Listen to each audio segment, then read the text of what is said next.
രണ്ട് കമ്പനികൾ ആണെന്ന് പറഞ്ഞല്ലോ. രണ്ട് കമ്പനികളാണ്. ഒന്ന് 175 വർഷത്തിലേറെ പാരമ്പര്യമുള്ള താങ്കളുടെ കമ്പനി, മറ്റേത് റോസ്മേരി വിൽസന്റെ കീഴിലുള്ള മറ്റൊരു സ്ഥാപനം. അങ്ങനെയാണെങ്കിൽ ഇത് രണ്ട് കമ്പനിയാണെങ്കിൽ എന്തിനായിരിക്കും അവർ നിങ്ങൾക്കെതിരെ ഈ കേസെല്ലാം കൊടുത്ത് അവർ നിങ്ങളെ ബുദ്ധിമുട്ടി? കണ്ടംകുളത്തി ആയുർവേദ വൈദ്യശാല, ഞാൻ ആദ്യമേ തന്നെ പറഞ്ഞു, കണ്ടംകുളത്തി ആയുർവേദ പാരമ്പര്യമേറുന്നൊരു കമ്പനിയാണ്. കണ്ടംകുളത്തി പാരമ്പര്യം അത് അണുവിട വിടാതെ കറക്റ്റായിട്ട് ഫോളോ ചെയ്തു പോകുന്നുണ്ട ഒരു കുടുംബമാണ്. ഈ കുടുംബത്തിലേക്കാണ് ഡോക്ടർ റോസ്മേരി കടന്നു വരുന്നത്. ഈ കുടുംബത്തിലേക്കല്ല, ഇതിൻ്റെ ഒരു തായ്വഴിയുള്ള കുടുംബത്തിലേക്കാണ് കയറി വരുന്നത്. അപ്പോൾ ആ പ്രസ്തുത കുടുംബത്തിന് ഈ രീതിയിൽ പറയുന്ന പാരമ്പര്യം, അദ്ദേഹത്തിൻ്റെ ഫാദർ ഇൻ ലോ, അതായത് ഭർത്താവിൻ്റെ പിതാവ്, അദ്ദേഹം വൈദ്യം ചെയ്യുന്നു എന്ന് മാത്രമേ ഉള്ളൂ. വേറെ പറയത്തക്ക സർട്ടിഫിക്കറ്റുകളോ രജിസ്ട്രേഷനോ മറ്റുള്ളതോ ഒന്നും തന്നെ ഇല്ല. അപ്പോൾ അങ്ങനെ വരുമ്പോൾ അവർ കയറി വരുന്ന, വിവാഹം വഴി വരുന്ന സമയത്ത് ഈ കണ്ടംകുളത്തി ആയുർവേദ വൈദ്യശാല ചികിത്സയിലും അതുപോലെ തന്നെ മരുന്ന് നിർമ്മാണം, മരുന്ന് വിൽപ്പനയിലും വളരെ നല്ല രീതിയിൽ ആ ഒരു പ്രദേശത്ത് മാത്രമാണ്, അതായത് കുഴൂർ ഗ്രാമപഞ്ചായത്ത്, ഞങ്ങളുടെ തൃശ്ശൂർ ജില്ലയിൽ ആ ഒരു പ്രദേശത്ത് മാത്രം, സാധാരണ ഈ പാരമ്പര്യമായിട്ടൊക്കെ പോകുന്ന വൈദ്യന്മാരെല്ലാവരും ആ ഒരു പ്രദേശത്ത് മാത്രമാണ് ഒതുങ്ങി നിൽക്കുന്നത്. പുറത്തേക്ക് പോകാനായിട്ട് ചില സാങ്കേതിക സാഹചര്യങ്ങൾ കൊണ്ട് അവർക്ക് സാധിക്കാറില്ല. അപ്പോൾ ആ ഒരു സമയത്ത് ഒരു സിറ്റിയിൽ നിന്ന്, പ്രത്യേകിച്ച് എറണാകുളം, തൃപ്പൂണിത്തുറ കോളേജിലും മറ്റോ ആണ് ഇവർ പഠിച്ചെന്ന് തോന്നുന്നു. അപ്പോൾ അങ്ങനെയുള്ള സ്ഥലത്ത് പഠിച്ച് സിറ്റിയിൽ നിന്ന് വന്ന ഒരാൾക്ക് ഈ ആയുർവേദത്തിൻ്റെ പ്രാധാന്യം പഠിച്ചിറങ്ങിക്കൊണ്ട് മാത്രം കാര്യമില്ലല്ലോ. അപ്പോൾ ഈ ഒരു കുടുംബത്തിൻ്റെ പ്രാധാന്യം, അവിടെയുള്ള പ്രാധാന്യം മനസ്സിലാക്കി അത് പുറത്തേക്ക് കൊണ്ടുപോകാനായിട്ട്, അല്ലെങ്കിൽ അത് ഒരു ബിസിനസ്, ഒരു വാണിജ്യപരമായിട്ട് മുന്നോട്ട് കൊണ്ടുപോകാനായിട്ടുള്ള ഒരാശയം അവർക്കുണ്ടായിട്ടുണ്ടാവും. അപ്പോൾ ആ ഒരു രീതിയിലാണ് അവർ ഈ ഒരു പ്രസ്ഥാനം, അതായത് KP പത്രോസ് വൈദ്യൻസ് കണ്ടംകുളത്തി വൈദ്യശാല എന്നുള്ള സ്ഥാപനം ഈ പറഞ്ഞ രീതിയിൽ കണ്ടംകുളത്തി എന്നുള്ളത് പൊന്തിച്ച് കാണിച്ച് ഉയർത്തി മറ്റുള്ള ആൾക്കാരുടെ മുന്നിൽ കണ്ടംകുളത്തിയുടേതാണ് എന്നുള്ള രീതിയിൽ ഉയർത്തി കാണിച്ച് മുന്നോട്ട് പോകുന്നത്. അപ്പോൾ അതായിരിക്കാം അവർ അങ്ങനെ ഇതിന് വേണ്ടിയിട്ട് ചിലപ്പോൾ മുന്നോട്ടെടുത്തത്. കാരണം ഒരു ബിസിനസ്, പെട്ടെന്നൊരു ബിസിനസ് ഉണ്ടാക്കുക അല്ലെങ്കിൽ പെട്ടെന്നൊരു പേരെടുക്കുക എന്നുള്ളൊരു ഉദ്ദേശം വെച്ചിട്ടായിരിക്കണം ഇങ്ങനെ ഒരു കമ്പനി അവർ സ്റ്റാർട്ട് ചെയ്തതും മുന്നോട്ട് കൊണ്ടുപോകുന്നതും. ഈ കണ്ടംകുളത്തി എന്ന് പറയുന്ന നിങ്ങളുടെ ഒരു എതിർ സ്ഥാപനം ഉണ്ടല്ലോ, അതായത് നിങ്ങൾ രണ്ട് പാതയിലൂടെ സഞ്ചരിക്കുന്ന ഒരു സ്ഥാപനമായതുകൊണ്ടാണ് അങ്ങനെ പറഞ്ഞത്. ആ ഒരു സ്ഥാപനത്തിൻ്റെ യഥാർത്ഥ ഉടമ ആരാണ്? ഡോക്ടർ റോസ്മേരി വിൽസൺ ആണോ, അതോ അദ്ദേഹത്തെ ഈ സ്ഥാപനത്തിൻ്റെ MD എന്ന് പറയപ്പെടുന്ന വിൽസൺ ആണോ? KP പത്രോസ് വൈദ്യൻ കണ്ടംകുളത്തി വൈദ്യശാല ഒരു പ്രൊപ്പറേറ്ററി സ്ഥാപനമാണ്.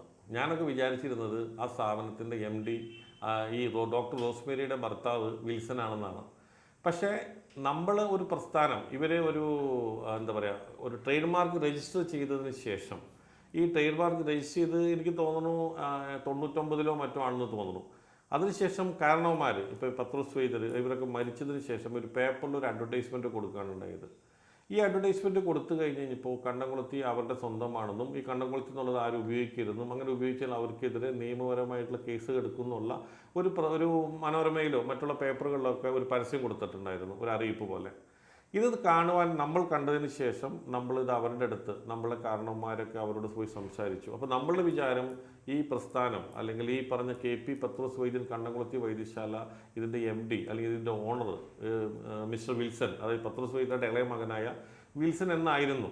പക്ഷേ നമ്മൾ ഇവരായിട്ട് സംസാരിച്ചു. ഇവരുടെ അടുത്ത് നമ്മൾ ഈ പേര് മാറ്റണം, കണ്ടംകുളത്തി എന്നുള്ള പേര് അതൊരു ഫാൻസി വാക്കല്ല, അല്ലെങ്കിൽ അത് അങ്ങനെ നിങ്ങൾ എടുക്കാൻ പാടില്ല, നിങ്ങളുടെ KP പത്രോസ് വൈദ്യൻ കണ്ടംകുളത്തി വൈദ്യശാലയായിട്ട് മുന്നോട്ട് പോവുക.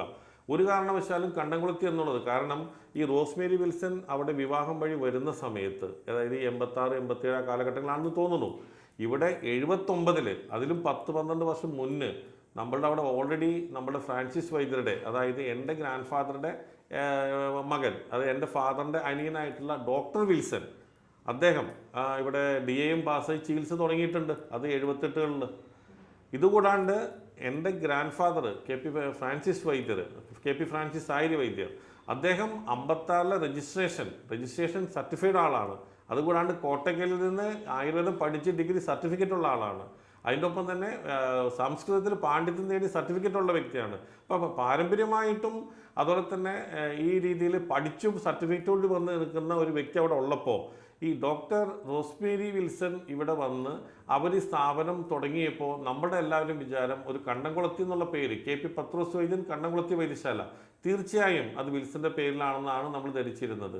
പക്ഷേ ഇവർ മരിച്ചതിന് ശേഷം, അതായത് പത്രോസ് വൈദ്യർ മരിച്ചു, അപ്പോൾ ഫ്രാൻസിസ് വൈദ്യർ മരിച്ചു, പത്രോസ് വൈദ്യർ, അതിനുശേഷം ഇവർ പത്രപ്രസ്താവന നടത്തി. അതിനുശേഷം നമ്മൾ ചോദിക്കാൻ ചെന്ന് കഴിഞ്ഞപ്പോഴാണ് നമുക്ക് മനസ്സിലായത് ഇതിനകത്ത് എന്തോ നമ്മളറിയാത്ത പല കാര്യങ്ങളും നടക്കുന്നുണ്ട്, അതായത് പേരിൻ്റെ കാര്യത്തിൽ. അങ്ങനെ ഞങ്ങൾ അവിടെ ആ നാട്ടിൽ മാത്രം ഒതുങ്ങി നിന്നെങ്കിൽ ഞങ്ങളുടെ മരുന്നും മാർക്കറ്റിലേക്ക് ഇറക്കുവാനായിട്ട്, അതായത് കണ്ടംകുളത്തി എന്നുള്ളത് വ്യക്തമായി ജനങ്ങളെ ബോധിപ്പിക്കാനായിട്ട് ഒരു രജിസ്ട്രേഷനായിട്ട് ഞങ്ങൾ രജിസ്ട്രാർ ഓഫ് കമ്പനീനെ സമീപിച്ചപ്പോഴാണ് അവിടെ ഇവർ നമുക്കെതിരെ ഒരു ലെറ്റർ കൊടുത്തിട്ടുണ്ടായിരുന്നു. ഇങ്ങനെ പേര് കൊടുക്കരുത്, ഞങ്ങൾക്കിതിന് ട്രേഡ് മാർക്ക് ഉണ്ട്, അതുമാത്രമല്ല ഈ സ്ഥാപനം കണ്ടംകുളത്തിയായിട്ട് യാതൊരു ബന്ധമില്ലാത്ത സ്ഥാപനമാണെന്നൊക്കെ പറഞ്ഞു. നല്ല ലെറ്റർ, ആ ലെറ്റർ എനിക്ക് എൻ്റെ കയ്യിൽ എൻ്റെ കോപ്പിയുണ്ട്. ഇത് വെച്ചിട്ട് നമുക്ക് ഈ കണ്ടംകുളത്തിനുള്ള രജിസ്ട്രേഷൻ കിട്ടിയില്ല. അപ്പോൾ നമ്മൾ ഫ്രാൻസിസ് വൈദ്യൻ ആയുർവേദ വൈദ്യശാല പ്രൈവറ്റ് ലിമിറ്റഡ് എന്ന പേരിൽ രജിസ്ട്രേഷൻ എടുക്കുകയും അതിനുശേഷം നമ്മൾ നമ്മുടെ പ്രൊഡക്റ്റുകൾ, അതായത് പ്രമേഹത്തിനുള്ള ഒരു മെഡിസിനാണ്, ഒരിക്കലും നമ്മൾ അവരുടെ ഒരു മെഡിസിൻ നമ്മൾ പുറത്തിറക്കിയില്ല. അവരിറക്കാത്ത നമ്മുടേതായിട്ടുള്ള പാരമ്പര്യമായിട്ടുള്ള പ്രമേഹത്തിനുള്ള ഒരു മെഡിസിൻ മാർക്കറ്റിൽ ഇറക്കി കഴിഞ്ഞപ്പോൾ ആ മരുന്നിനെതിരായിട്ട് ലൈസൻസ് നമുക്ക് തരുമ്പോൾ ആ മരുന്നിനെതിരായിട്ട് കേസ് കൊടുത്തതും അതിനെതിരായിട്ട് അത് വ്യാജമരുന്നാണെന്നും അത് കണ്ടംകുളത്തിയുടെ അല്ലാന്നും പറഞ്ഞ് ഇവർ റിപ്പോർട്ട് ചെയ്തതിൻ്റെ അത് ചെയ്തിരിക്കുന്നത് ഡോക്ടർ റോസ്മേരിയാണ്. ആ അന്വേഷണം ഞങ്ങളെ കൊണ്ടെത്തിച്ചതാണ് ഈ സ്ഥാപനത്തിൻ്റെ ഉടമ ഡോക്ടർ റോസ്മേരിയാണെന്നുള്ളത്. ശരിക്കും പറഞ്ഞാൽ ഒരു ആയുർവേദ കമ്പനി തുടങ്ങുവാനായിട്ട് ഒരു ഡോക്ടർ വേണമെന്നില്ല, ആർക്കും തുടങ്ങാം. പക്ഷെ എന്തുകൊണ്ട് ഡോക്ടർ റോസ്മേരി അത് സ്റ്റാർട്ട് ചെയ്തു എന്നുള്ളത് നമുക്കറിയില്ല. കാരണം വിൽസൺ എന്നുള്ള അവരുടെ ഭർത്താവ് കണ്ടംകുളത്തി കുടുംബത്തിൽ ജനിച്ചു വളർന്ന ആളോട് ഉള്ളപ്പോൾ എന്തുകൊണ്ട് റോസ്മേരിയുടെ പേരിൽ ഈ സ്ഥാപനം തുടങ്ങി എന്നുള്ളത് നമുക്കോ അല്ലെങ്കിൽ മറ്റുള്ള ആൾക്കാർക്കോ അറിയാത്തൊരു കാരണമാകുന്നു. നിർഭാഗ്യവശാൽ KP പത്രോസ് വൈദ്യൻസ് കണ്ടംകുളത്തി വൈദ്യശാല എന്ന സ്ഥാപനം, അതിൻ്റെ ഉടമ, അതിൻ്റെ സോൾ പ്രൊപ്പറേറ്റർഷിപ്പ് ഡോക്ടർ റോസ്മേരി വിൽസനാണ്. ആ സ്ഥാപനത്തിൽ അവരുടെ ഭർത്താവായ വിൽസന് യാതൊരു തരത്തിലുള്ള ബന്ധമോ ഈവൻ ഒരു ഒപ്പിടാനായിട്ടുള്ള ഒരു സിഗ്നേച്ചർ പവർ പോലും ലീഗലായിട്ട് അദ്ദേഹത്തിന് ഇല്ല. ഉണ്ടാവാം റോസ്മേരി കൊടുക്കുന്ന പവർ, അത് വിട്ടിട്ട് യാതൊരു ബന്ധം വേറെ ആർക്കും ഇല്ല എന്നുള്ളതാണ് ഞാൻ മനസ്സിലാക്കിയിരിക്കുന്നത്. അവർ തന്നെ എനിക്കെതിരെ കൊടുത്തിരിക്കുന്ന പേപ്പറുകൾ, അതായത് ഡോക്യുമെൻറ്റുകൾ വച്ചിട്ടാണ് ഞാൻ സംസാരിക്കുന്നത്. അപ്പോൾ ഇതിൻ്റെ ഉടമസ്ഥ ഡോക്ടർ റോസ്മേരി മാത്രമാണ്.